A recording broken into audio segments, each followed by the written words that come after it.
Cette histoire se passe dans un hôpital de campagne où le chirurgien n'est pas sur place en permanence.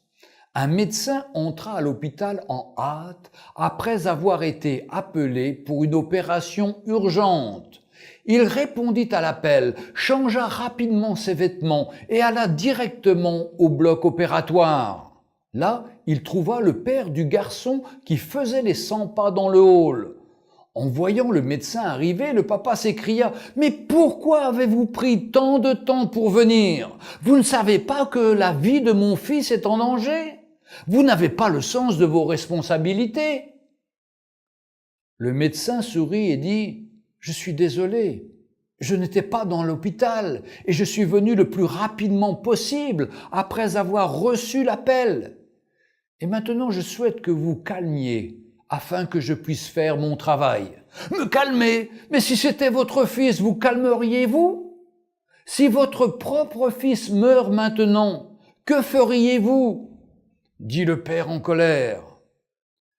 Le médecin sourit encore et répondit « Je dirais, de la poussière nous sommes venus et poussière nous retournerons. Béni soit le nom du Seigneur. Les médecins ne peuvent pas prolonger des vies. Allez et priez pour votre fils. Nous ferons de notre mieux par la grâce de Dieu. » « Oh, c'est facile de donner un conseil quand on n'est pas concerné, » murmura le père. L'opération dura quelques heures, après lesquelles le médecin sortit, satisfait et content. « Merci Seigneur, votre fils est épargné. Si vous aviez d'autres questions, demandez à l'infirmière. » Une fois le médecin parti, le père dit à l'infirmière « Pourquoi est-il si arrogant ? Il ne pouvait pas attendre quelques minutes pour me parler de l'état de mon fils ?» L'infirmière répondit, les larmes dans les yeux. « Son fils est mort hier dans un accident de voiture. Il était à l'enterrement quand nous l'avons appelé pour opérer votre fils. Maintenant qu'il a épargné la vie de celui-ci, il est reparti pour finir l'enterrement de son propre enfant.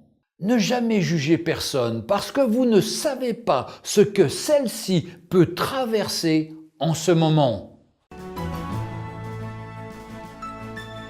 Retrouvez Un jour une histoire sur www.365histoire.com.